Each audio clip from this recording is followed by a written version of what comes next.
You can cheat on your wealth, but you cannot cheat on your health. India अब जो है globally number 1 country बन गया है नी पेन और नी आर्थराइटिस के पेशेंट्स का। क्या इतना डरावना है ये? लोगों ने शुरुआत में हाइप ज़्यादा क्रिएट की, लोगों को ऐसा रिजल्ट्स नहीं मिले, तब लोगों को लगा कि नहीं ये सर्जरी बेकार। What is the right way to tackle pain? Look it in the budding stage, शुरुआत होने पे ही उसको काट दो। आयुर्वेदिक मेडिकेशन से साइड इफेक्ट्स नहीं होते हैं, होम्योपैथिक मेडिकेशन से साइड इफेक्ट्स नहीं होते हैं। Wrong marketing. अगर समझा ना पाओ तो उसको इतना फैला दो कंफ्यूज हो जाए और सामने वाले लोग यार खरीद लेता। There are so many Ayurvedic medications. Most of them contain steroids. There is no question about it. अपनी हेल्थ पे जरूर इन्वेस्ट कीजिए. Your family is the most important asset that you have.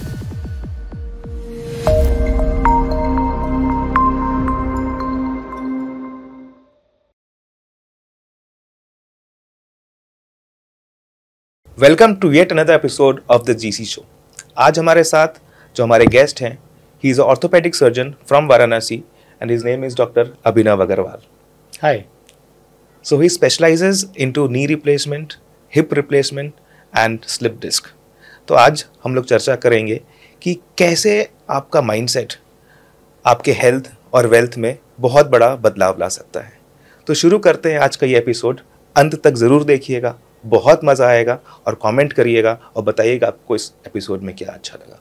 तो let's begin the show. Hi Abhinav, how do you do? Hi Garvit, I'm good. So it was a pleasure surprise. बहुत अच्छा लगा मुझे आपको आज invite करके। The pleasure was all mine. जो ये घुटने का दर्द है, जोड़ों का दर्द है, ये एक बहुत कॉमन बीमारी है। आजकल तो यंग एज में भी हो रही है, बट यूजुअली ओल्ड एज में बहुत कॉमन बीमारी है।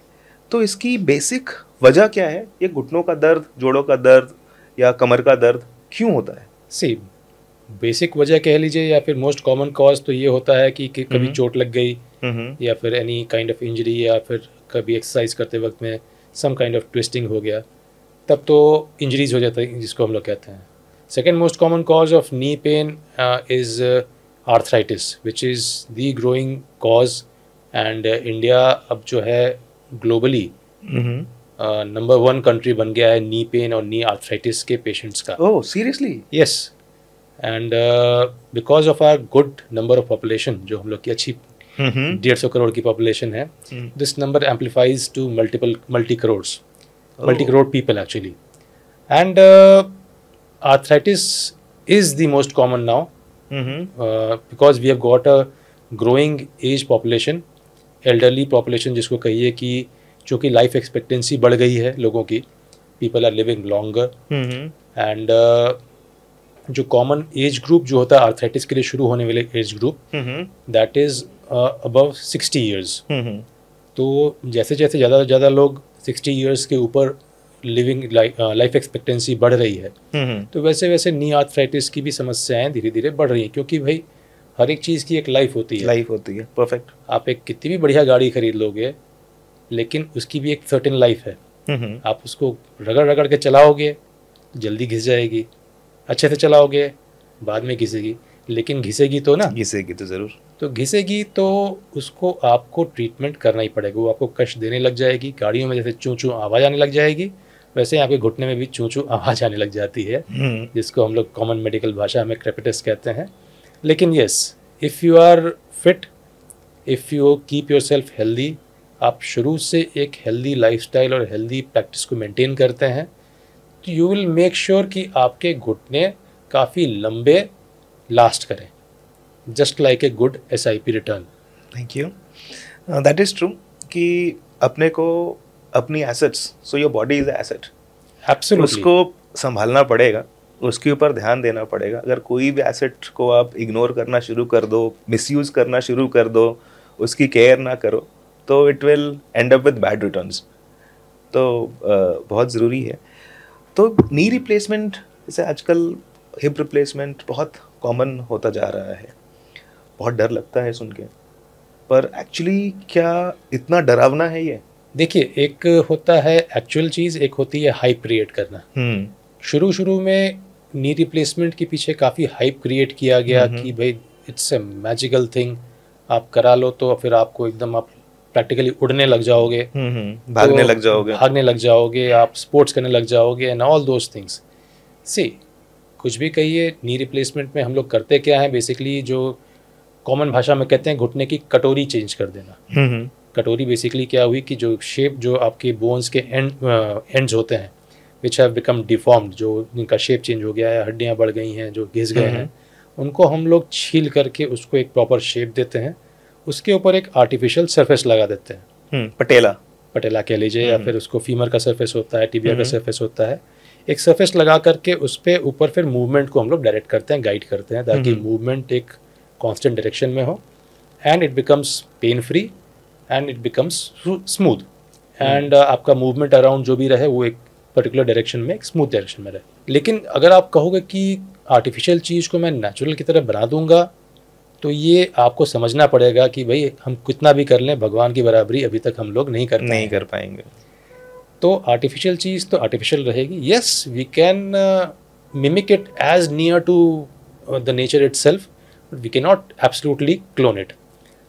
तो आपको ये समझना होगा कि after a certain period of time जब हम लोग नी रिप्लेसमेंट करते हैं, यूजुअली जो हम लोग ओल्ड एज में करते हैं, तो ओल्ड एज में हम नी रिप्लेसमेंट करके खाली घुटने के सरफेस को चेंज करते हैं, आपकी बॉडी को चेंज नहीं करते हैं। आपकी बाकी बॉडी उतनी 60 साल 65 साल की रहेगी, आपके मसल्स उतने साल की रहेंगी, राइट। तो you have to invest on that muscle building, जिससे कि आपके घुटने स्ट्रांग हो जाएं और आपके नी रिप्लेसमेंट को टेकअप कर लें, राइट। अब लोग करते हैं क्या कि पहले हाइप कर दिया कि एकदम नॉर्मल हो जाओगे, एकदम आप दौड़ने लग जाओगे, लेकिन ऐसा जब नहीं मिलता है लोगों को, तो फिर वो लोग डिसअपॉइंट होते हैं। फिर उनको लगता है कि अरे, जैसे कि मैंने तो क्या सोच के कराया था कि मैं एकदम नॉर्मल हो जाऊंगा तब चीज़ ठीक हो जाएगी, लेकिन ऐसा कुछ हुआ नहीं।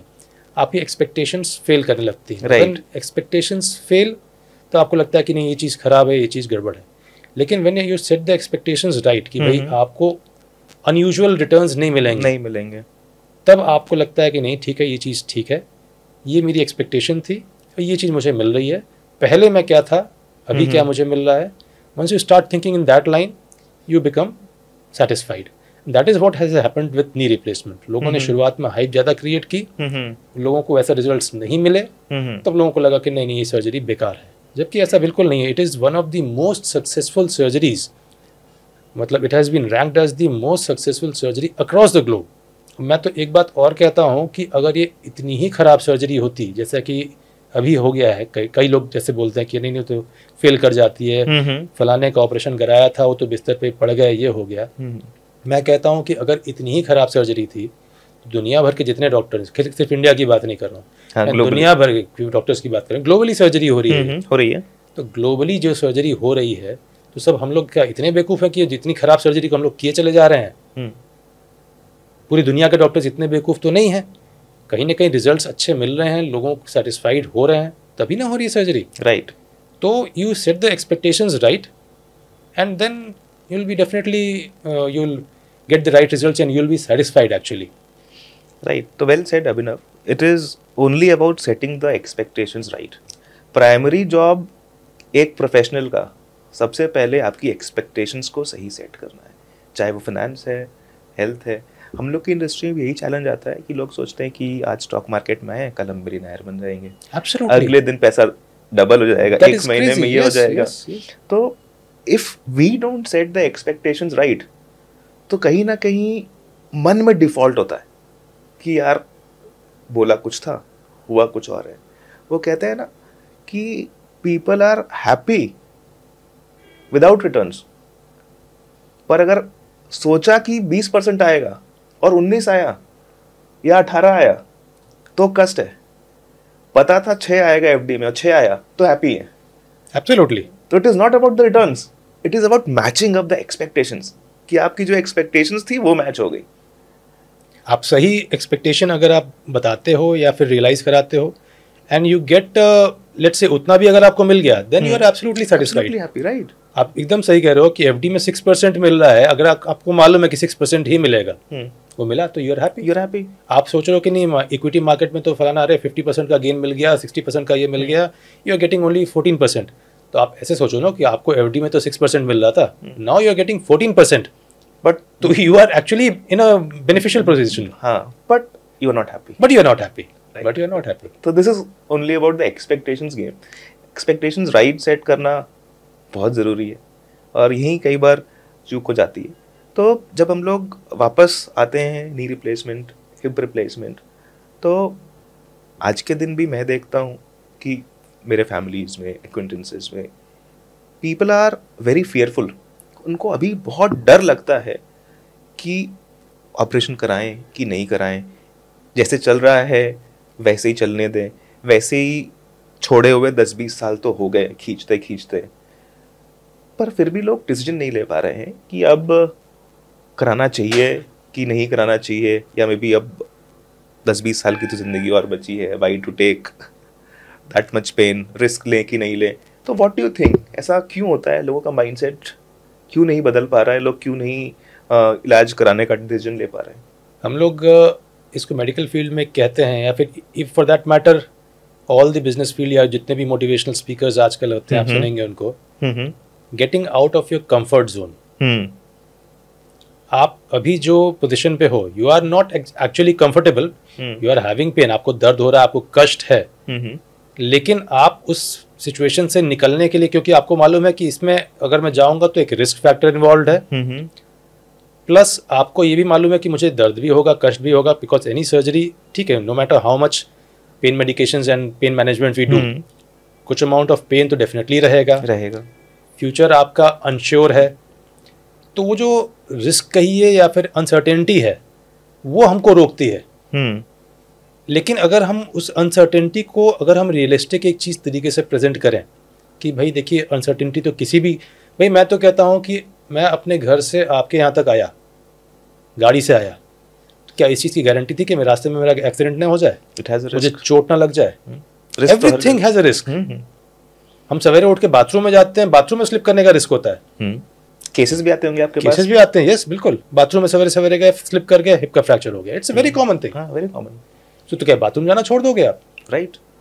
तो everything you do every day is a risk. कुछ ना कुछ रिस्क तो आपके साथ इन्वॉल्व है. ये कितना ज़्यादा रिस्क है, कितना कम रिस्क है, इसकी कैलकुलेशन, जिसको हम लोग कहते हैं रिस्क की कैलकुलेशन, अगर हम रिस्क की कैलकुलेशन करेक्ट तरीके से कर लेते हैं तो हमारा नी रिप्लेसमेंट्स में भी हम इसको एक्सेल कर सकते हैं, हमारी एनी सर्जरी में एक्सेल कर सकते हैं, हमारे इन्वेस्टमेंट में भी हम एक्सेल कर सकते हैं.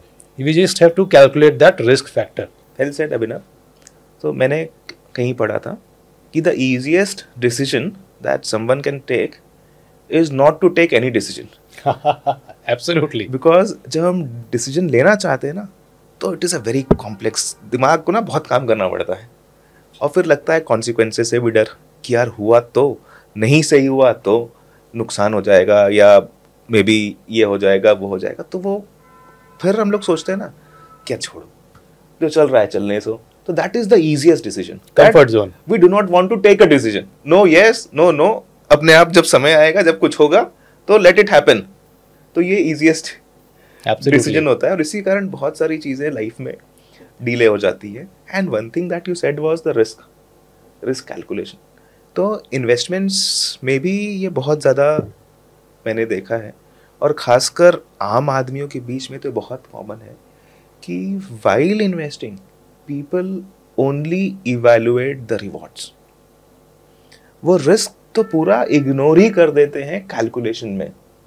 तो हम लोग कहते हैं कि राइट रिस्क रिवॉर्ड रेशियो ज़रूरी है आपके इन्वेस्टमेंट्स पे अच्छे रिटर्न लाने के लिए. मैं जब लोगों का पोर्टफोलियोज देखता हूँ तो आई सी मोस्ट ऑफ द पोर्टफोलियोज जहाँ पे रिटर्न की अपेक्षा रिस्क ज़्यादा है. मतलब कि उनका पोर्टफोलियो रिवॉर्ड देने की कैपेबिलिटी कम रखता है, और रिस्क नुकसान देने की कैपेबिलिटी काफ़ी ज़्यादा, बहुत ज़्यादा है. तो it has to be right balance between risk and reward. ये सारी चीज़ें हम लोग बहुत सारे रेशियोज से मेजर करते हैं. इनफैक्ट 15-16 पैरामीटर्स हैं जिससे हम लोग रिस्क मेजर करते हैं. रिवॉर्ड मेजर करने के एक ही 2 पैरामीटर हैं, that is returns, past returns, historic return, CAGR, XIR. तो बेसिकली हम लोग सिर्फ CAGR, XIR देख देख के डिसीजन ले रहे हैं. बाकी जो रिस्की पैरामीटर्स हैं जहाँ से हम मेजर करते हैं, नहीं वो रिवॉर्ड्स जो आप कह रहे हो ना, क्योंकि वो देखने में अच्छा लगता है, राइट है ना.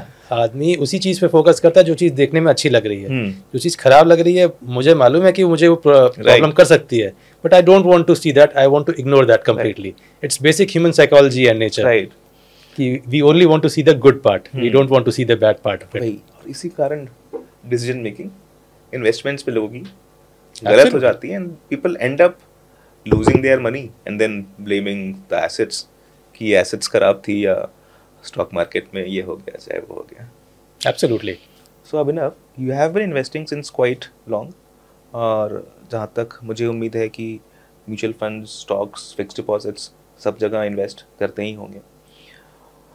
तो ये बताओ कि what is more painful, stock market crash और या फिर अ नी पेन और अ जॉइंट पेन? ज़्यादा तकलीफ कहाँ है? तकलीफ तो दोनों में होती है. सी, नी पेन या फिर hip pain, it causes physical trouble and Sensex fall और rather say any emotional downside with what we say. जैसे अगर किसी का इन्वेस्टमेंट फेल कर रहा है, so it creates a very bad emotional and psychological depression factor. So अगर आपको छोटी मोटी भी कुछ प्रॉब्लम है, सपोज कीजिए कभी कभी घुटने दर्द होते थे and you are facing huge losses in your business और in your portfolio, as you say, that itself amplifies the pain. वो बढ़ा देता है. वो कहेगा कि because you are not comfortable, you are not, आपका ब्रेन ठीक काम नहीं कर रहा है, it is releasing various kind of chemicals and neurotransmitters जो पूरे बॉडी में आपके जो गुड हार्मोन्स जैसे कहते हैं हम लोग, एंडोर्फिन्स कहते हैं. व्हेनेवर यू एक्सरसाइज, जब भी आप एक्सरसाइज करते हो, you release good hormones like endorphins. Whenever you are depressed, whenever you are not in a good shape, it releases bad hormones. तो आपके जो बैड हार्मोन्स होते हैं वो, बैड न्यूरोट्रांसमीटर्स होते हैं, वो इंक्रीज कर जाते हैं. सो कोई भी आपके साथ जो बुरी चीज़ हो रही है वो एम्पलीफाई करती है. आप देखते होगे अक्सर कभी आपका मूड ख़राब है, बच्चे आकर के आपसे खेलना चाह रहे हैं तो आप झड़क दोगे या डांट दोगे उनको कस के.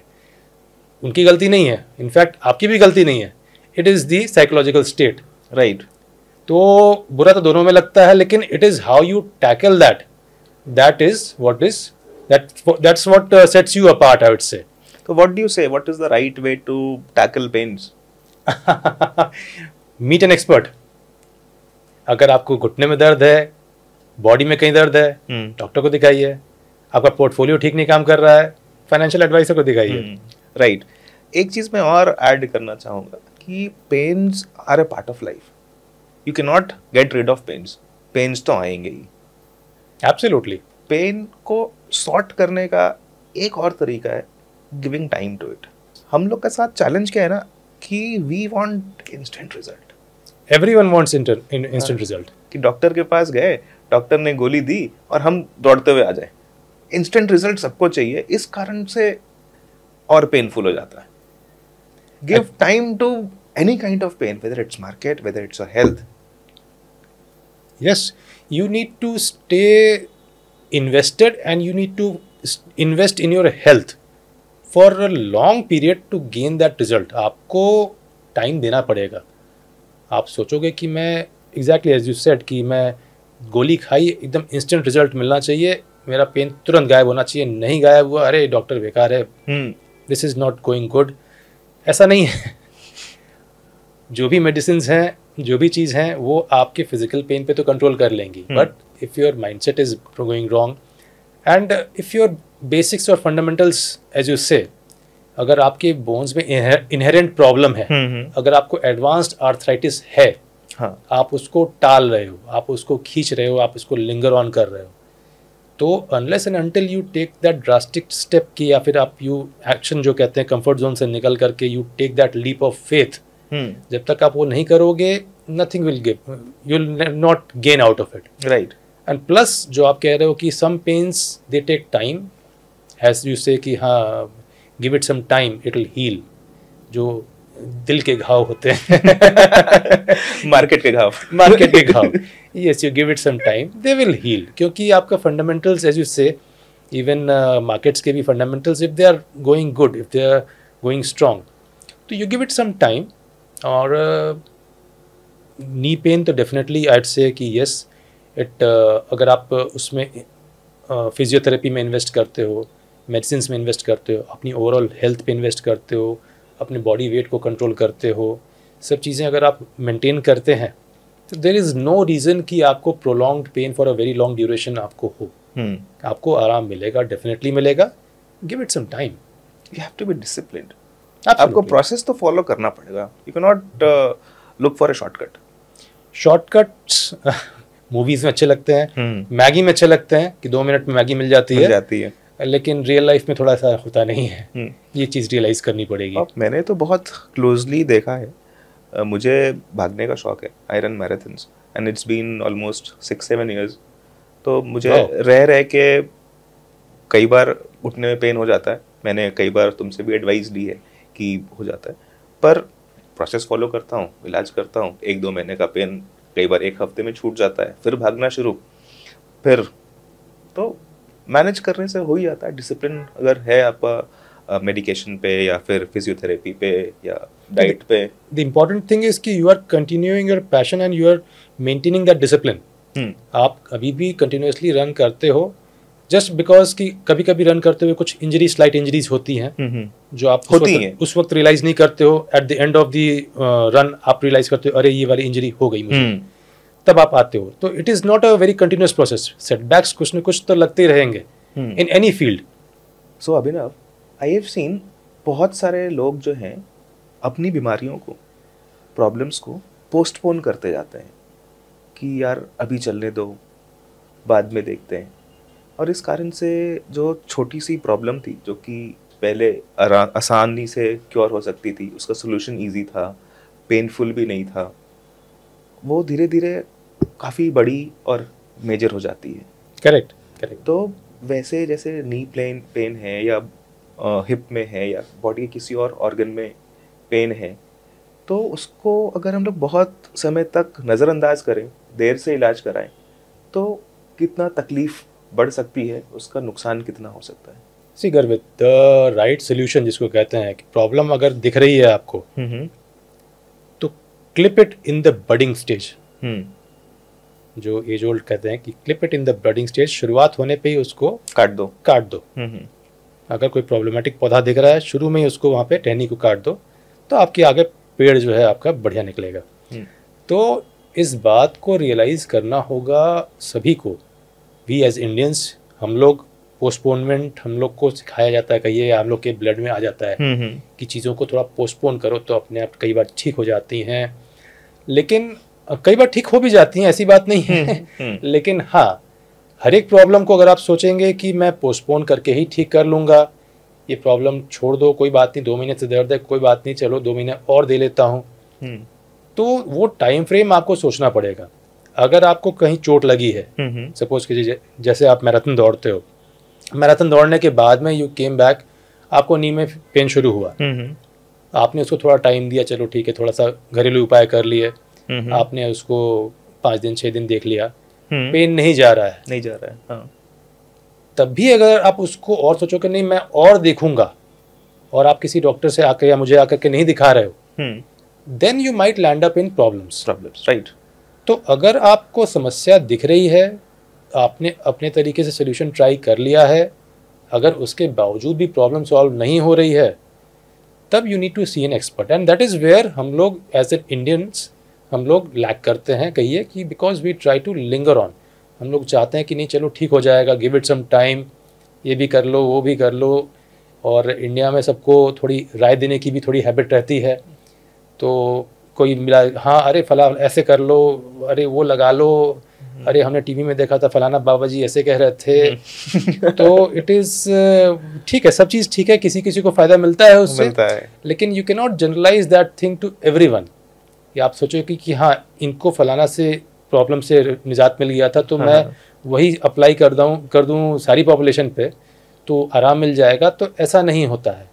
सपोज करो मैं थोड़ा सा डायबिटीज़ की अगर बात करूँ, जैसे तो डायबिटीज़ बेस्ट कंट्रोल इज़ कि आप उसको डाइट से कंट्रोल करो, हाँ. है ना. That is the best thing. मतलब आपको डाइट कंट्रोल करनी ही पड़ेगी. आप सोचोगे कि मैं दवाई खा लूँ तो उसके ऊपर मैं कुछ भी खा सकता हूँ क्योंकि मैं दवाई खा ही रहा हूँ, तो that is not the right way. Absolutely. And तो आपको डिसिप्लिन रहना होगा. जो इसके फंडामेंटल्स बने हुए हैं कि भाई इसके बावजूद भी आपको ये चीज़ करनी होगी, आपको you stick to that. And क्यों नहीं चीज रिजल्ट्स क्यों नहीं मिलेंगे, आपको डेफिनेटली मिलेंगे. एंड प्रॉब्लम को लिंगर और मत कीजिए. जैसे कहते हैं ना डायबिटीज़ के लिए कि अरे मुझे तो कोई दिक्कत हो ही नहीं रही है, मुझे कहाँ डायबिटीज़ है, लोग ये सोचते हैं, क्यों? क्योंकि डायबिटीज़ आपको दिक्कत कर नहीं रही है, आपको दिखाई नहीं पड़ रहा, कोई फिजिकली कोई डायबिटीज़ नहीं दिखाई पड़ती है।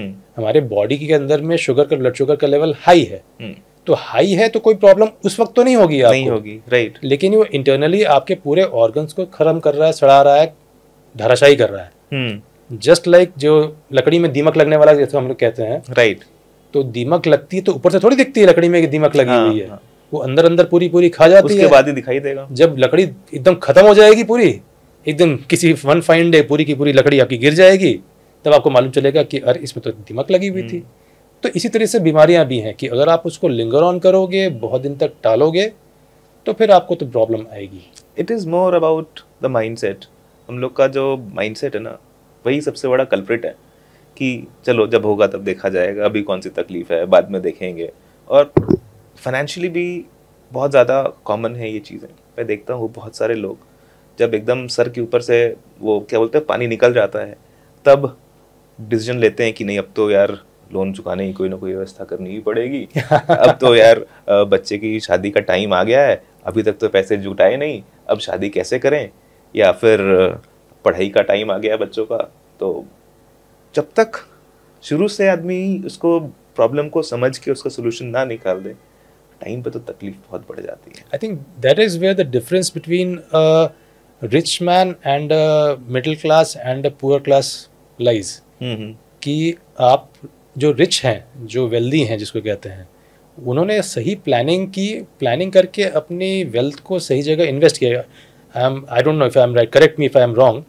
सही टाइम पे उन्होंने इन्वेस्ट किया एंड दे मेड श्योर कि they are able to reap the returns once that actual time comes. जैसे कि आपने कहा कि बच्चे की शादी की बात आ रही है, तो भाई आपको मालूम है बच्चा जब हमारा आपका 25 साल का हो जाएगा तब मुझे कुछ फंड्स की आवश्यकता पड़ेगी। तो अगर अभी 5 साल का बच्चा है वो, तो आप अभी से उसकी प्लानिंग अगर नहीं करोगे कि 20 साल बाद क्या होना है, राइट, तो उस वक्त तो प्रॉब्लम आएगी ही आपको। वो कहते हैं ना कि आपकी जो 6 दिन की हॉलीडे होती है, when you go for a holiday, if it is planned well, you enjoy it. Absolutely. अगर उसकी प्लानिंग सही नहीं की तो फिर वहाँ जाके चैलेंजेस, आपको कैब नहीं मिली, आपको होटल में चेक इन नहीं मिला, या आपके हाथ में पैसे कम पड़ गए, या कहीं आप गए वहाँ की आपके पास टिकट नहीं मिली, the experience goes bad. So if I say your life is the biggest holiday and if you need to enjoy your life, then it has to be planned. Absolutely. Otherwise hiccups इतने आएंगे कि आपको कई बार, बहुत सारे लोग तो सोचते हैं ऐसी जिंदगी जी के भी क्या फायदा। Absolutely. प्लानिंग करना तो बहुत ज़रूरी है। हिकअप्स आएंगे, लेकिन हिकअप्स इतने बड़े, हिकअप्स तो नॉर्मली भी आएंगे, लेकिन वो इतने बड़े नहीं हो कि आप ही को लेके डूब जाए। वही प्लानिंग करे रहेंगे, प्लानिंग किए रहेंगे तो you will be able to overcome those hiccups very smoothly. It is also about accepting the facts कि यार मैं इस पोजीशन में हूँ, ये मेरे अंदर ये प्रॉब्लम है, या मेरे पास इतने पैसे नहीं है कि मैं ये कर पाऊँ, या मेरा शरीर ये अलाउ नहीं करता कि मैं इतना दौड़ पाऊँ। तो it is about accepting the fact even कि मेरी एबिलिटी क्या है। या absolutely, you need to know your limits, you need to know your boundaries as well. आप कहिए कि मैं 60 साल की उम्र में हो गया हूँ, ठीक है, कहो कि मिल्खा सिंह तो दौड़ते थे, वे लास्ट तक दौड़ते थे, मैराथन दौड़ते थे, मैं भी दौड़ूंगा। जो 93 की एज तक दौड़ते थे, मैं भी दौड़ूंगा। तो उन्होंने शुरुआत से at the age of 15 year से शुरू किया उन्होंने अपने बॉडी पे इन्वेस्ट करना, एंड दैट इज व्हेन कि उन्होंने 93 ईयर्स की एज तक वो he was able to reap it. आप सोचोगे कि मैं 60 साल में उम्र में one fine day I will get up and I will start investing into my body, नहीं। तो वो 60 साल का जो आपका बैकलॉग है वो तो कहीं ना कहीं आपको तो पिंच करेगा ना। अब मैं जब अर्लियर एज में दौड़ता था तो मेरी पेस बहुत तेज हुआ करती थी। अब मैंने वो पेस को कम कर दिया। पहले 5 मिनट में 1 किलोमीटर करता था, अब 6.5-7 मिनट कर दी, बिकॉज अब मेरी बॉडी उतना तेज दौड़ना अलाउ नहीं करती। मैं तेज अगर दौड़ता हूँ तो मेरे घुटनों में पेन आ जाता है। When it is comfortable easy, तो I know what my limits are. अब हम ये परेशान हो कि यार पहले तो मैं 5 कर लेता था, 5 मिनट में 1 किलोमीटर, अब नहीं कर पाता हूँ। yes. तो फिर अननेसेसरी मैं अपने आप को ही तो तकलीफ दे रहा हूँ। एक्सेप्टिंग द फैक्ट दैट आपकी बाउंड्रीज, आपकी लिमिट्स जो है धीरे धीरे ग्रो ओल्ड करेंगी, एंड एक्टिंग अपॉन दोज कि ठीक है, पहले जैसे कहा कि 5 मिनट में दौड़ लेते थे ये 1 किलोमीटर, अब 6.5-7 मिनट कर दिया, तो you acted upon it, right, कि ठीक है ये प्रॉब्लम आ रही है मुझे, okay I will just shift my focus like this and the problem should go away and it went away. So that is more important कि आप उस पर एक्ट करिए. एंड एक्टिंग अगेन, जैसे कि अगर प्रॉब्लम है, आपको काफ़ी लंबे समय से प्रॉब्लम है and you are not acting upon it कि मैं इसको ट्रीटमेंट करूं या फिर इसको कुछ एक्शन लूं इसके ऊपर में, then that problem will become really big and you will really suffer. वो होता है ना कि जब कोलैप्स जिसको बोलते हैं, एब्सोल्युटली, तो people collapse financially, people collapse, life collapse हो जाती है अगर आप सही समय पे एक्शन नहीं लेते हो और बदलाव नहीं करते हो अपनी लाइफस्टाइल में या अपने फाइनेंशियल बिहेवियर में, तो बहुत चैलेंजेस आ जाते हैं. True. Abhinav, you fix physical pain, I fix financial pain, दोनों में बहुत स्ट्रॉन्ग फाउंडेशन की ज़रूरत है. तो what do you see? Correct postures are more important, correct financial behaviours are more important, or taking medicines are more important? See, medicines, I would say, they are temporary solutions. Right. For any pain, they cannot be the permanent solution. आप सोचो कि मैं ज़िंदगी भर दवाई, pen medicine खा करके निकाल लूँगा, तो it is just mind wash. Pain तो थोड़ा बहुत भले रिलीव हो जाएगा, but not for very long time, और उसके साइड इफ़ेक्ट्स भी होते बहुत हैं. तो जब तक आप प्रॉब्लम की जड़ पे जा करके उसको आप ठीक नहीं करते हो, तो you are just applying some kind of, कहते हैं ना, लीपापोती कर रहे हो आप कि हाँ चलो ठीक है, काम बन जाए, काम चल जाए. तो फिक्सिंग दी बेसिक प्रॉब्लम, जैसे कि नी में अगर आपको पेन है, तो what is the cause of that knee pain? So if it is arthritis, तो you need to actually take care of it. मतलब आप या फिर अपना बॉडी वेट लूज कीजिए. Body weight is a big part of causing increased pain in arthritis patients. आप regular physio करिए, आप अपनी एक्टिविटीज़ बढ़ाइए, आप फूडिंग हैबिट्स अपनी कंट्रोल कीजिए. These are very few basic things जिसको आपको करना पड़ेगा. अगर आप ये सब चीज़ें करते हैं तो आपका ऑटोमेटिकली प्रॉब्लम्स आपकी सॉल्व होती चली जाती हैं. और same thing I suppose happens to your investment portfolio as well, कि you should realise the common fact, जो आपको प्रॉब्लम जो एरियाज हैं, आप उसको जब तक देख के फिक्स नहीं करोगे, आपका पोर्टफोलियो कितना भी बड़ा हो, मल्टी करोड़ हो, कुछ भी हो, तो you are bound to suffer losses. And same thing goes for health issues also. अगर आप बेसिक को ठीक नहीं कर रहे हो, बेसिक प्रॉब्लम्स को अगर आप ठीक नहीं कर रहे हो, रियलाइज नहीं कर रहे हो, टाइम पे एक्शन नहीं ले रहे हो, then nothing is gonna solve this problem for long and problem will remain. I strongly believe कि आपका बिहेवियर, आपका करेक्ट पोजिशन, कहते हैं ना कि if the process is right, the result has to be right. Wrong process will never lead to right result. अगर वो होता है, that is a fluke. Absolutely. It won't last long. It won't last. तो process तो correct करना ही पड़ेगा, whether it is health और वेल्थ. प्रोसेस से डेविएट करके रिजल्ट बहुत लंबे समय तक कंसिस्टेंट लॉन्ग लास्टिंग रिजल्ट तो नहीं आएगा. शॉर्ट टर्म मिल जाएंगे, जैसे कहा ना कि आपने पेन मेडिसिन ले ली तो आपको दर्द में आराम मिल जाएगा. आपने एक हफ्ता खा ली, दर्द में आराम मिल जाएगा. लेकिन व्हाट आफ्टर दैट? आपको जब आप कभी ना कभी तो बंद करोगे ना, फिर से वापस आ जाएगी प्रॉब्लम. नहीं तो फिर किडनी गड़बड़ा जाएगी. किडनी तो yes, that is a very big risk. Long term pain medications नहीं लेने चाहिए. एंड डेफिनेटली किडनीज में प्रॉब्लम आती है. And so many other organs also. Kidneys तो वन वेरी इंपॉर्टेंट ऑर्गन है जिसपे इफेक्ट आता है. So many other organs also, body organs, जिसमें हमारे long term medications, any medications में दिक्कत आती है. तो कोई भी मेडिकेशन आप बहुत लॉन्ग टर्म अपने डॉक्टर से सलाह लिए बिना ना खाएं. Specially pain medications, don't rely completely on them. वो कहीं ना कहीं आपको कुछ न कुछ डैमेज कर रही होती हैं.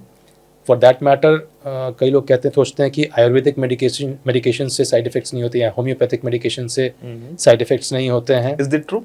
सी, ayurvedic is a wonderful science. Okay, there is no question about it.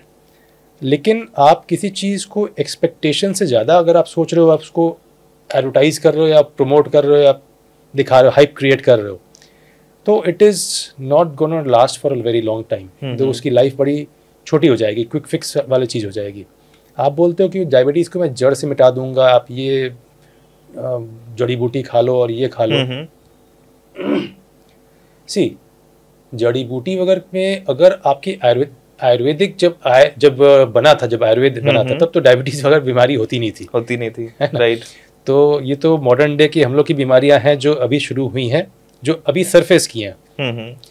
And अगर आप कहते हो कि हम जड़ी बूटी खा करके इसको जड़ से ख़त्म कर देंगे, उसके बाद आपको डाइट कंट्रोल नहीं करना है, ये नहीं करना, वो नहीं करना है, तो it is all farce thing. ये आपका सही नहीं है, रॉन्ग मार्केटिंग। आप शॉर्ट टर्म एकदम दिखा करके, फ्लैश एडवर्टाइजिंग करके सोच रहे हो कि हाँ सबकी आंखें चौंध जाएंगी, उसके बाद सब लोग करेगा, कुछ दिन लास्ट करेगा, लेकिन it won't last for very long. Ayurveda जो इनिशियल था, जिसमें लोग रियलिस्टिक गोल देते थे कि हाँ भाई आपको ये चीज़, ये जड़ी बूटी खाओ, इसके साथ में ये परहेज़ करो, ये चीज़ आपको नहीं खानी है, ये चीज़ ऐसे करना है, इतनी एक्सरसाइज करनी है, it is all the same thing actually, जो हम लोग एलोपैथिक में भी करते हैं। लेकिन उसको ऐसे मार्केट करके आप बेच रहे हो कि हाँ ये जादुई दवाई है और ये चीज़ें ठीक हो जाएंगी, ऐसा नहीं होता है। एंड मॉडर्न डे में there are so many ayurvedic medications जो लोग देते हैं, पुड़िया में बांध करके देते हैं। Most of them contain steroids, most of them. True. And actually इसका कुछ रेगुलेशन नहीं बना हुआ है। एलोपैथिक मेडिकेशंस जो भी हैं, regulated well, they are regulated, properly regulated by the drug control authority of India.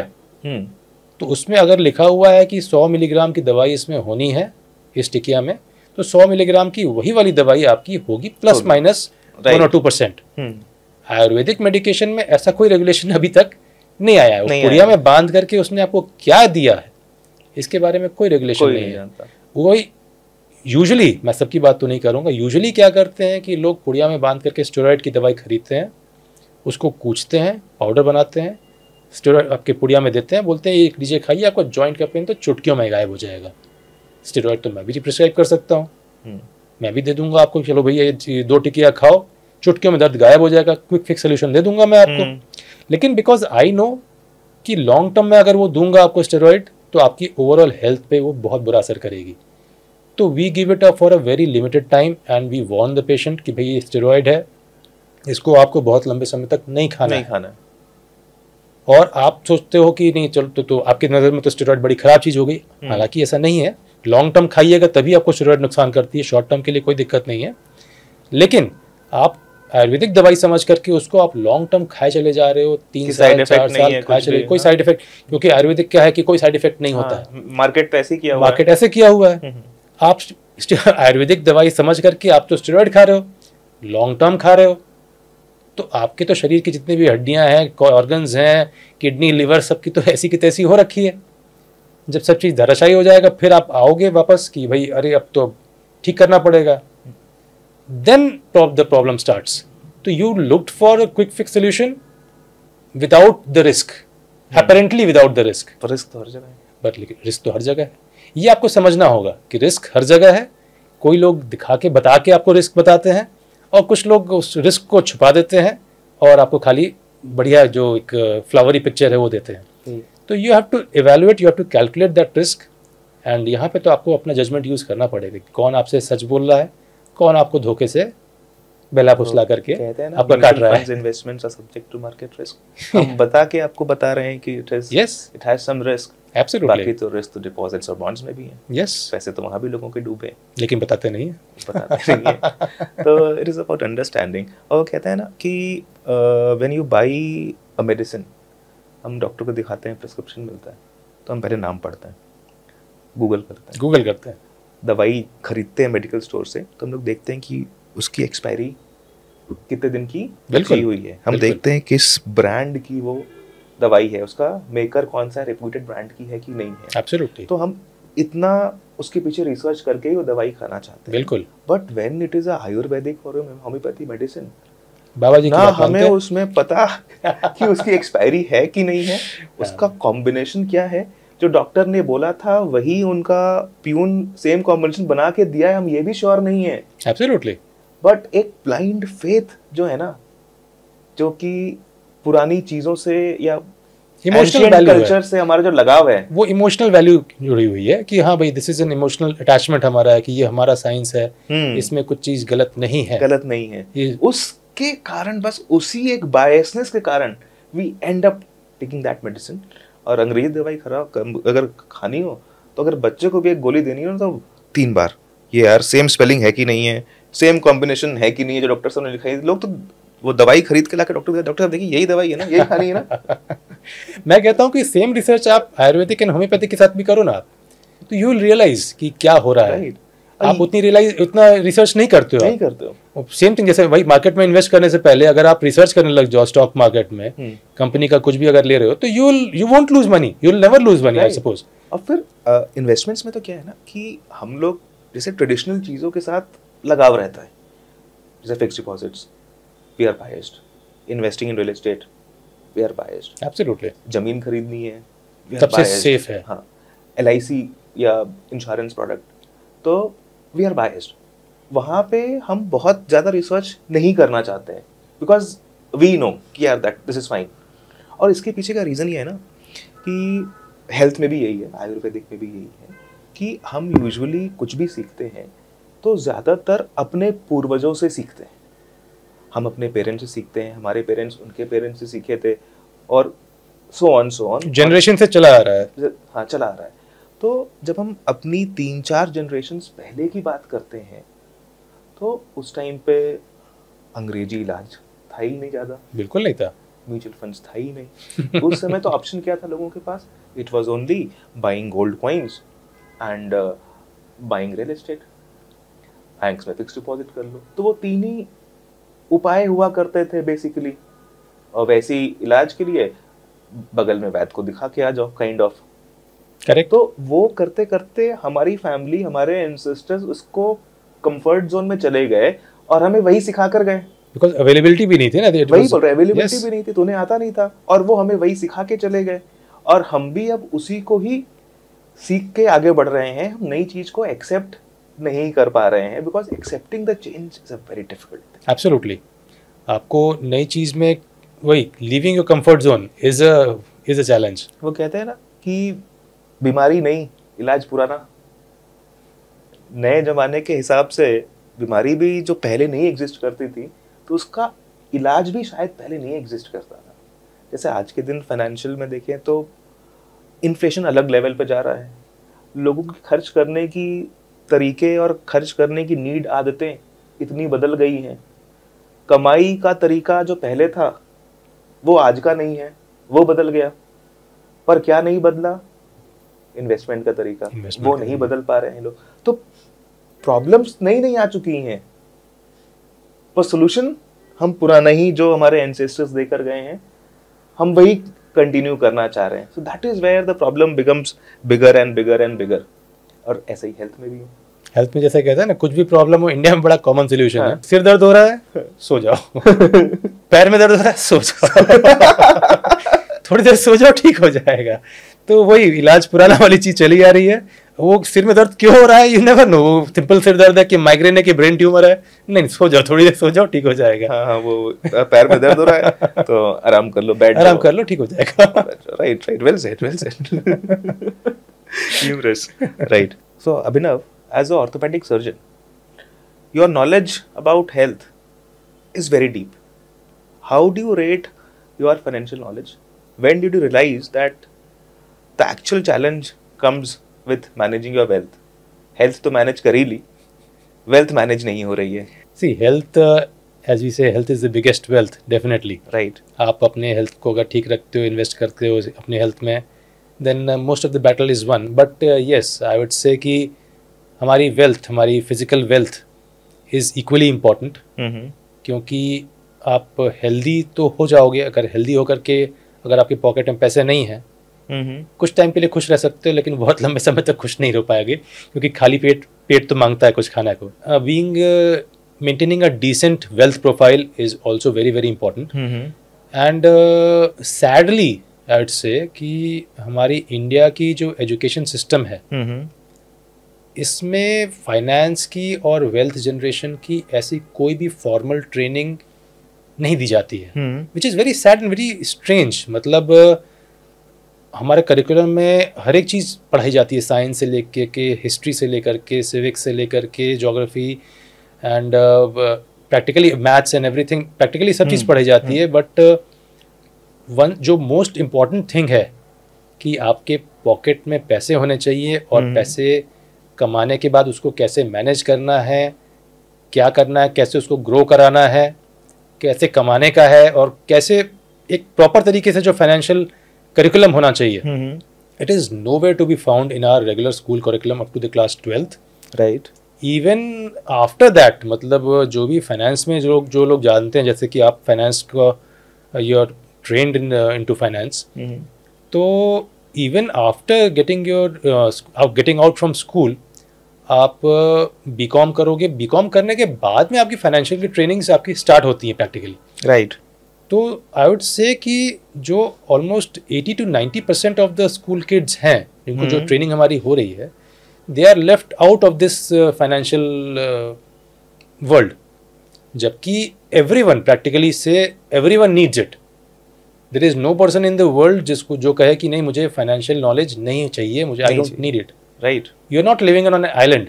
हम लोग आइलैंड पे या किसी दूर दराज किसी टापू पे नहीं रह रहे हैं कि हमें फाइनेंस के बारे में कुछ भी नहीं चाहिए, मैं अपना उगाऊंगा, अपना खाऊंगा, अपना रहूंगा। It is not that. We as doctors are financially very very challenged, I would say क्योंकि just after 12th class it's all about getting into the medical college, और फिर एक बार जब आप मेडिकल कॉलेज में घुस जाते हो, you get so deep into medical line and the body and everything कि एक आप दुनिया ही आपकी जो है अलग हो जाती है, बदल जाती है, पर्सपेक्टिव चेंज हो जाता है, पर्सपेक्टिव इंटायरली चेंज हो जाता है। एंड उसमें फाइनेंस की नॉलेज कहिए कि फाइनेंस का मैनेजमेंट कहिए, it comes out nowhere. And it is only after you come out of your med school after 12 years of study and you start practice and you start getting some money, और कुछ आने लग जाता है, चलो ठीक है, after 4 years 5 years when you slowly start growing your practice, जब थोड़ी सी आपकी वेल्थ क्रिएट होने लग जाती है आपके पास में, then you start to believe कि think actually कि अब इसको क्या करना है भाई, ये तो मेरा हो गया, अब पेट भरने का इंतज़ाम हो गया, परिवार का इंतज़ाम हो गया, बच्चों का भी एक ठीक ठाक से इंतज़ाम हो गया, अब जो आ रहा है इसको क्या करना है। अगर यही नॉलेज मुझे 12th के बाद में कुछ मिल जाती, 12th की पढ़ाई तक में, तो जो ये 15 साल 18 साल का जो टाइम लैप्स हुआ, इस टाइम लैप्स में तो इजीली एक हैंडसम कुछ कॉर्पस बन जाता, कंपाउंडिंग आ जाती। So at the time when I actually need it, आपको कुछ मिलता ही नहीं है। आप it is you start pretty late. जैसे वॉरेन बफे कहते हैं ना कि हिज बिगेस्ट ये था कि सबसे बड़ी गलती क्या की कि he started investing too late. He started investing at the age of 11। तो ही सेड कि I started investing too late. तो भाई if I am starting investing at the age of 35, 36 और लेट्स से 40, तो I am way too late, right. But because of lack of knowledge and lack of proper curriculum and training, I'd say, ये एक setback एक है, और जो कि measure of the हमारे पॉपुलेशन में है, मेजर है। और मैं देखता हूँ हम लोग के पास तो डेटा आता है, तो हमारा डेटा ये बताता है कि doctors are one of the most financially missold people. Actually सबसे ज़्यादा गलत प्रोडक्ट डॉक्टर्स ही खरीदते हैं, एक्चुअली उनको बेचा जाता है, उनको नॉलेज नहीं है। एक्चुअली आप मुझसे हेल्थ की बात कर लो तो मैं तो आपको एकदम A to Z एकदम first class, you can talk to me, I can give you lectures for hours and hours together. लेकिन if you talk to me about wealth, तो I can not tell you, मतलब practically 5 minute से अधिक मैं बात नहीं कर सकता हूँ, because I have got no knowledge about knowledge, right. तो आप जो बोल दोगे मैं सुन लूंगा, थोड़ा सा जा करके गूगल पे एक बार देख लूंगा कि ये क्या क्या चीज़ होती है, अच्छा चलो ठीक है, एक आध दो फिर किसी फ्रेंड से पूछ लूंगा। फ्रेंड भी कौन होगा, फेलो डॉक्टर होगा, वो अंदर में काना राजा तो वो भी बोलेगा हाँ हाँ वो आया था, उसने भी बोला था ये चीज़ कर रहा था, इसमें इन्वेस्ट कर दिया है, ठीक है यार FD में तो 8% मिलता है, इसमें 10-12% मिल जा रहा है, तो मैंने बोला कि ठीक है कर देते हैं, ले लिया है मैंने। तो आपको लगेगा ठीक है इसने किया है तो मैं भी कर ही देता हूँ, and that is how things propagate, right. Word of advice भी आप ले रहे हो तो अपने फेलो डॉक्टर से ही ले रहे हो, and ultimately you get the wrong products and you are lost in the market. Right. So actually the entire purpose of earning money is defeated when you don't know how to manage the money you have earned. Absolutely. Absolutely. और doctors इसमें तो बहुत ज़्यादा आगे रहते हैं, how to mismanage their money and their funds. नहीं, seriously data है, डेटा यही कहता है. और फिर it is also about selecting the person कि हमें किससे एडवाइस लेनी है. जैसे अगर हमें इलाज कराना है या हमें अपने बच्चों को पढ़ाना है, तो we look for the best doctor in the city. Absolutely. Look for the best school in the city, Definitely. और maybe the best doctor in the country. Absolutely. हम वहाँ खोजेंगे अगर हमारा पॉकेट अलाउ करता है. तो हमको स्कूल खोजना है, मेरा पॉकेट अलाउ करता है तो हम देखेंगे इंडिया में बेस्ट कॉलेज कहाँ है जहाँ अपने बच्चों को पढ़ाएं. तो जब फाइनेंशियल नॉलेज की बात आती है, फाइनेंशियल हेल्प लेने की बात आती है, then we are comfortable with the old uncle जो कि 10-20 सालों से हमारे घर पे धोती पहन के आया करते हैं, या फिर हमारा जो ओल्ड स्कूल फ्रेंड है जो कि खुद एक अलग प्रोफेशन में है, इंजीनियर है या डॉक्टर है, उससे हेल्प लेते हैं. We don't actually go to the right person even. This is because of lack of knowledge. हमें ये नॉलेज नहीं है कि हाँ भाई, जैसे आपने कहा कि हाँ हमें ये नॉलेज है कि बीमारी हुई तो डॉक्टर के पास जाना है. हमें ये नॉलेज नहीं है कि वेल्थ क्रिएट करनी है तो किसके पास जाना है. राइट. तो इसीलिए हम लोग किसी से भी फाइनेंशियल प्रोडक्ट्स खरीद लेते हैं, weather it is a banker, weather it is a part timer from a friend, family, acquaintance, whether the person is certified और नॉट सर्टिफाइड. आज हमको इलाज कराने जाना है तो हमें कंपाउंडर से तो दवाई लेके नहीं खा सकते ना. Definitely not. एक डॉक्टर तो होना चाहिए, MBBS MD पढ़ा हुआ डॉक्टर तो होना चाहिए. बिल्कुल. But when it is finance, degree तो कोई पूछा ही नहीं आज तक. एक्चुअली देखा ही नहीं. एक्चुअली क्योंकि मालूम ही नहीं है कि इसकी डिग्री भी होती है. हाँ, डिग्री भी होती है. एक्चुअली वो कहते हैं ना कि अगर आपके घुटनों में दर्द है, then you not go to a cardiologist, you will go to a orthopaedic. तो एक्चुअली सही बीमारी का इलाज उस क्षेत्र का जो टेक्नीशियन है, जो उस क्षेत्र का, उस बीमारी का जो एक्सपर्ट है, वही कर सकता है. पर यहाँ फाइनेंस की इंडस्ट्री में ना बीमारी बहुत सारी है, पर हम लोग उस बीमारी का इलाज करने वाले के पास तो जाते ही नहीं. करेक्ट. तो हमको लगता है डॉक्टर तो डॉक्टर है, अब वो हर एक बीमारी का इलाज कर देगा ऊपर से नीचे तक. नहीं, ठीक बात है. You need to go to a specialist for individual problems and health problems, and you need to go to see specialist, I would say investment and finance specialist for your wealth problems. बड़ी industry है, बहुत सारे नीश हैं, छोटे छोटे नीश हैं, और हर जगह की अलग अलग स्पेशलिस्ट पढ़ाई है और डिग्री होने लग गई है, पर हम समझ ही नहीं पाए आज तक, जिसके कारण we end up losing money and wasting money. Losing a lot of money. मतलब I know so many of my doctor friends who are losing a lot of money. Or actually what I believe, actually money is a very sensitive and personal issue. हम लोग India में इसको as a India का globally अर्थ से कि आप कितना कमा रहे हो, क्या मनी है आपके पास में, it is a very secretive thing. अगर आज की डेट में मैं कहूँ कि I have certain amount, let's say कि 1 करोड़ रुपए इन्वेस्ट करने के लिए अगर मेरे पास है, आई नो, तो I will keep it, try to keep it such a secret. मैं किसी को नहीं बताऊंगा कि मुझे क्या अमाउंट इन्वेस्ट करना है या फिर क्या चीज़ करना है. तो if I take that out, if I find a good specialist जो उस चीज़ को समझ सकता है कि ठीक है, you have got this amount of corpus, जिसको आपको इस जगह लगाओगे, इतना कॉर्पस पे आपका ये प्लान शुरू होता है. I am sure there are so many things, so many products जिसमें आप कहते हो कि इसमें स्टार्टिंग रेंज ही एक सर्टेन लेवल से ऊपर स्टार्ट होती है. अलग अलग प्लान्स हैं. तो उसके बारे में तो किसी को मालूम ही नहीं है. नहीं मालूम. जानते क्या है, म्यूचुअल फंड है. ठीक है, आपके पास 100 रुपये तभी म्यूचुअल फंड लगा दो, आपके पास 1 लाख है तभी म्यूचुअल फंड लगा दो, 1 करोड़ है तभी म्यूचुअल फंड लगा दो. आपको अलग अलग पोर्टफोलियो, अलग अलग प्लान के बारे में बताने वाला कोई है ही नहीं. तो unless and until you have that knowledge and you have that financial advisor at your with you rather, तो यू वोंट नो. राइट. ऐसा होता है, बहुत सारे केसेस में ऐसा होता है. And sometimes we tend to buy complex products. हम लोग को ज़्यादा कॉम्प्लेक्स प्रोडक्ट्स के बारे में बताया जाता है. वो कहते हैं ना कि अगर समझा ना पाओ तो उसको इतना फैला दो, कंफ्यूज कर दो कंफ्यूज हो जाए और सामने वाले लगे कि यार इसमें अगर मैं बोलूंगा कि मुझे समझ नहीं आ रहा तो वो सोचेगा कि यार बेवकूफ हूं मैं, खरीद लेता। If you can't convince them, confuse them. तो फाइनेंस में ये मिस सेलिंग का बहुत अच्छा तरीका है, अच्छा तरीका है कि सामने वाला संकोच में ही ना बोले कि यार समझ नहीं आ रहा। करेक्ट, नहीं करेक्ट, ये तो आप सही कह रहे हो कि अगर कोई चीज़ समझ नहीं आती है तो फिर यू टेंड टू ओके चलो ठीक है यार, जो भी है समझ रहा होगा, बोल रहा है, मेरे फ्रेंड ने भी खरीदा ही है, हाँ। है ना, फलाना अंकल ने भी खरीदा ही है, वही तो ठीक ही होगा, ठीक है कुछ लगा दो तो चलो।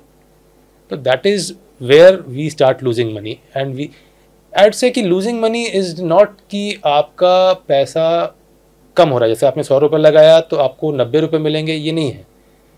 वो 100 रुपये का हो सकता है आपको 110 रुपये ही दे रहा होगा, लेकिन आपको ये समझना है कि वो 100 रुपये का 110 से ज़्यादा वो आपका 100 रुपये 125 रुपये हो सकता था, लूजिंग द अपॉर्चुनिटी, लेकिन आपको 110 ही मिल रहा है। तो आपको टेक्निकली आप बोलोगे तो नहीं, तो मुझे तो नुकसान नहीं हुआ, लेकिन आपको जो अपॉर्चुनिटी थी कि you could have earned more out of it, you could have gotten more out of it just by investing in the right place and investing the right time, not time I से, कि finding the right person who will guide you कि where to invest so that you get the maximum returns. That is what creates the difference.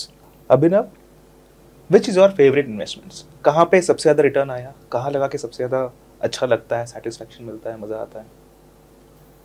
Well, mutual funds is one thing जहाँ पे आपको एक safe investment, I would say, the safest investment for anyone, I would say, currently is mutual funds.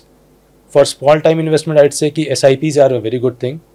SIP में आप regularly कुछ ना कुछ आपके फंड से निकलता रहता है, जिसको हम लोग कहते हैं ना कि कुछ ना कुछ आपको इन्वेस्ट करते, जो पहले गुल्लक हुआ करते थे, माँ जो गुल्लक में या फिर कुछ आपके छुपा छुपा के पैसे रख देती थी, अपने पैसे रख देती थी कि ये इमरजेंसी के टाइम पे काम आएंगे। तो SIP is just like that कि आप छोटे छोटे अमाउंट अपने रेगुलर इनकम से निकाल करके इन्वेस्ट कर देते हैं, and you get a decent amount at the end of it. You don't realize कि हाँ कितना हो रहा है, लेकिन at the end of it, yes, you start getting a decent corpus. And yes, real estate definitely कुछ ना कुछ तो real estate में रहता ही है। बाकी yes, definitely I invest upon myself, upon my profession, as I want to grow more. I want to learn new things for my own specialty. कि मैं नई सर्जरी सीखूं, नए ट्रीटमेंट सीखूं, एंड उनमें जो इक्विपमेंट्स वगैरह चाहिए होते हैं नए इक्विपमेंट्स लेकर के आऊँ। So definitely that I would से is an investment, and investing in your self is the best investment. Is the best investment. उसमें जो रिटर्न आता है ना वो एक्सपोनेंशियल है। एब्सोल्युटली। हम अपने ऊपर लगाते हैं 100 रुपये, उससे 1 लाख आएगा, 1 करोड़ आएगा, यू डोंट नो। और बाकी और कोई इन्वेस्टमेंट में एक्सपोनेंशियल ग्रोथ नहीं है। Absolutely. वो कैलकुलेटेड ग्रोथ है। And this is the safest investment. Right. Yes, it is. Investing in yourself, there is always least risky. Actually, not risky नहीं कहेंगे, लेकिन least risky. Risky तो सब कुछ है। Least. Mutual funds are certainly a riskier assets. Long term पैसा लगाते हैं तो पैसा बनेगा। SIPs are a good product, but yes, आपको टाइम देना पड़ेगा। जैसे कोई बीमारी है तो उसको ट्रीट करने में टाइम अगर लगता है, डिफाइंड पीरियड है कि 6 महीना गोली खानी पड़ेगी तभी सही होगा, एब्सोल्युटली, तो 6 महीना तो खानी ही पड़ेगी। यू कैन नॉट डू कि डॉक्टर साहब 3 दिन हो गया खाते हुए या 1 महीना हो गया खाते हुए तक आराम नहीं मिला। तो हर चीज़ का एक टाइम फ्रेम है, वैसे ही इक्विटी का भी एक टाइम फ्रेम है। तो जो लोग बीच में से डर जाते हैं, कुछ दिन के बाद पेशेंस लूज कर जाते हैं, उनको सर्टेनली लॉस होता है। Correct.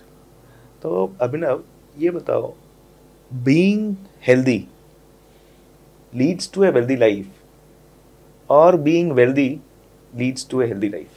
Well, both are not interchangeable, but yes, दोनों एक दूसरे को complement तो definitely करते हैं।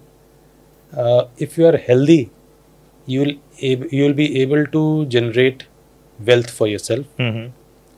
And unless you are not wealthy, but unless you are decently well-to-do, you cannot remain healthy for a long time, क्योंकि आपका खाली पेट भजन नहीं होता है, जिसको कहते हैं ना। राइट। तो अगर आपको डिसेंट अमाउंट ऑफ मनी नहीं मिल रहा है जिससे कि आप अपनी और अपने परिवार की ज़रूरतों को पूरा कर सकते हैं, तो आप बहुत दिन तक हेल्दी भी नहीं रह पाएंगे। स्ट्रेस आएगा। Stress is the biggest factor. आपको लगेगा कि मेरा सामने वाला तो ज़्यादा कमा रहा है, he is doing so much better, मेरे साथ में कलीग था, अरे मेरा जूनियर था, देखो he is doing so much better now, बड़ी बड़ी गाड़ियों में घूम रहा है। आपको स्ट्रेस आएगा, you start comparing, you will fall into that at say trap कि आपका कुछ ना कुछ चीज़ें जो हैं it won't lead to your very healthy lifestyle. खाने कमाने को लिए चलिए हो जाएगा, लेकिन it won't give you a good satisfaction day, जो आपको लॉन्ग टर्म हेल्दी रखने में बहुत ज़रूरी है। तो both these terms I'd say health and wealth, they definitely complement each other, हाँ, but they cannot be कि आपका interchangeably कर दीजिए, ऐसा नहीं है। yes, but they both of these they complement each other। balance, right balance होना ज़रूरी है। right balance कहते हैं ना कि अगर हेल्थ अच्छी नहीं है तो आपके करोड़ों कमाए बेकार हैं, सब बेकार है। You will not able to enjoy your wealth. आप खाट पे पड़े रहोगे, बिस्तर पे पड़े रहोगे हॉस्पिटल में, और कुछ दिन बाद 50-60 साल बाद अगर निकल लिए तो पैसा कमाया हुआ क्या काम। और अगर हेल्थ अच्छी है और पैसे नहीं है तभी कुछ नहीं है, तो भी लाइफ स्ट्रेसफुल है। बिल्कुल। तो it has to be right combination of both the things. कुछ लोग पैसे कमाने के पीछे इतना ज़्यादा भागने लग जाते हैं कि हेल्थ पे ध्यान ही नहीं देते हैं। ऐसे बहुत सारे लोग हैं, कमिंग जनरेशंस में तो ऐसे बहुत सारे लोग हैं। तो उनके लिए एक वार्निंग साइन है कि कमाना ज़रूरी है, but not at the cost of your health. Health को फोकस करो, थोड़ा समय अपने हेल्थ के लिए भी निकाल लो, बहुत ज़रूरी है। ये बहुत ज़रूरी है कि आपको अपनी हेल्थ को ध्यान देना पड़ेगा। जो हम लोग अभी इन्वेस्टमेंट की बात कर रहे थे, तो investing in your health is an investment. Yes, it is. You must understand कि ये भी एक इन्वेस्टमेंट है। आप अपने दिन के 24 घंटे में से आपको अपनी हेल्थ के लिए 2 घंटे का इन्वेस्टमेंट देना ही पड़ेगा। और ये 2 घंटे का इन्वेस्टमेंट आपको पैसे कमाने की 10-20 साल ज़्यादा देगा। एब्सोल्युटली, पैसे कमाने को देगा, आपकी गुड अच्छी फैमिली लाइफ देगा, आपका मेंटल सेटिस्फैक्शन देगा, you will have a fulfilling life. Right. वो कहते हैं ना कि you can cheat on your wealth but you can not cheat on your health. Definitely not. आप ये बताओ, इंडिया का रिचेस्ट आदमी क्या बीमार नहीं पड़ता है? पड़ता है। वी ऑल नो, सब बीमार पड़ सकते हैं। तो ऐसा नहीं है कि आपने बहुत पैसे कमा लिए तो अब आप जीत जाओगे, आप you can conquer death, you can conquer any बीमारी। ऐसा नहीं है, क्योंकि बीमारी जब आनी होगी, हेल्थ के इश्यूज अगर आने होंगे, तो आप चाहे कितने भी रिच हो, दुनिया के बड़े बड़े राजा हो गए, क्या वो बीमार नहीं हुए? सब हुए। क्या उनकी डेथ नहीं हुई? ऐसा तो नहीं है ना। उन्होंने मतलब कि जिनकी वेल्थ का कोई मतलब हिसाब किताब नहीं था, वो लोग भी कभी न कभी कुछ न कुछ बीमारी तो उनको हुई ही, उनकी भी अल्टीमेटली लाइफ का एंड तो हुआ ही। तो इसीलिए आपको अपने आप को हेल्दी और फिट रखना बहुत ज़रूरी है, ताकि जो भी आप कमा भी रहे हो आप इसको एंजॉय कर सको। और आने वाली जनरेशन्स के लिए भी आप उसका कुछ एक डिसेंट, एक आप उनको डिसिप्लिन आप उनमें ये इनकलकेट कर सको, और you pass on this message कि हाँ भाई, if you need to enjoy this, you have to keep on, आपको हेल्दी रहना पड़ेगा। That is very important.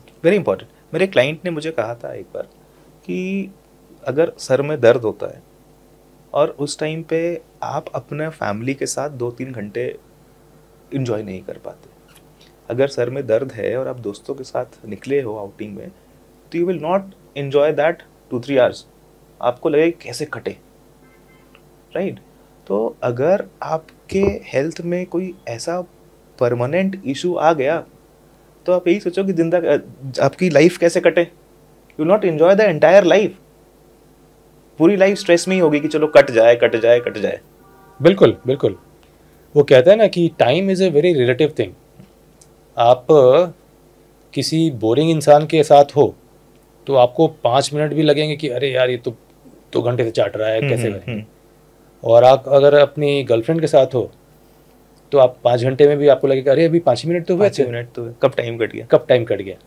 तो वही चीज़ है, अगर आप हेल्दी हो तो ये टाइम बहुत अच्छे से कटेगा और बहुत खुशी कटेगा। लेकिन अगर हेल्थ आपके साथ में नहीं है तो ये जो ड्यूरेशन है आपका, वो भले आप अपनी लाइफ को एक्सटेंड कर लोगे, प्रोलॉन्ग कर सकते हो with various treatments and various things, लेकिन वो हेल्दी कहिए या फिर वो इंजॉयबल नहीं रहेगी। True. So it is better to invest into your health rather than bringing on all these problems. That is my belief. नहीं, certainly true, certainly true. Health बहुत ज़रूरी है. It's the foremost thing. Because health है तो पैसे तो कमा ही लोगे. Health एक बार चली गई तो वापस नहीं आएगी. वापस नहीं आनी है. फिर तो गेम ओवर है. बिल्कुल बिल्कुल. Right. अभिनव, तो we are towards the end of the podcast. If you have to write a prescription जिसमें आप फाइनेंशियल एडवाइस दे रहे हैं और हेल्थ एडवाइस दे रहे हैं, तो what will be your advice for the viewers? Financial advice देने के लिए ना, you are a better person to give the financial advice, लेकिन but still from your experiences, number one thing जो मैंने सीखा है, जो कहिए अभी तक जितनी मेरी लिमिटेड नॉलेज में है, number one thing is diversification. आप अपनी don't put all your eggs in the same basket as you call it. True. आप अपने इन्वेस्टमेंट्स को अलग अलग बांट करके अलग अलग फंड्स में अलग अलग तरीके से रखिए उसको. Number two, don't be in a haste कि आप सोचें कि हाँ तुरंत में क्विक, जो फिक्स हम लोग जो बात करते हैं क्विक रिटर्न्स वाली चीज़ में, it should not be there. मतलब आप, it is not possible for the even for the richest person on the planet, and no one has done can do it, and होना भी नहीं चाहिए वो. So have patience. Ups and downs लगे रहेंगे, लेकिन हैव पेशेंस. जब ups आ रहे हैं तो उसको भी आप इंजॉय करो, डाउन्स जा रहे हैं तो उस पर होल्ड ऑन टू इट. अगर थर्ड चीज़, अपनी हेल्थ पे ज़रूर इन्वेस्ट कीजिए. Your family is the most important asset that you have. सब चीज़ ख़त्म हो जाएगा, दोस्त लोग जितने भी लोग हैं, जितने भी एक्वेंटेंसेस हैं, 13वीं के बाद में सब धीरे धीरे भूल जाते हैं. आपका परिवार जो है वही आपको याद रखेगा, वही आपको ज़िंदा रखेगा. So spend time on your health with your family. Get that right balance. That's it. कि आपको अपने वर्क पे कितना का फोकस करना है, आपको अपने फैमिली के साथ कितना फोकस करना है, and maintain that balance. I think you will do good. Thank you Abhinav. तो अगर हम पूरा पॉडकास्ट का एक सम बनाते हैं तो मुझे लगता है it has to be a right balance between your wealth and health. अगर वो बैलेंस डगमगा गया, ऊपर नीचे हो गया, तो life can be challenging, life can be painful, life can be stressful. Absolutely. So thank you Abhinav. It was wonderful speaking to you. Thank बहुत you so मज़ा much. आया, एंड आई होप हमारे व्यूअर्स को भी बहुत मज़ा आया हो. थैंक यू सारे व्यूअर्स का पूरा पॉडकास्ट अंत तक देखने के लिए. कमेंट्स करिएगा और बताइएगा कि आपको नेक्स्ट पॉडकास्ट में किस तरह के गेस्ट के साथ सुनना है. Thank you.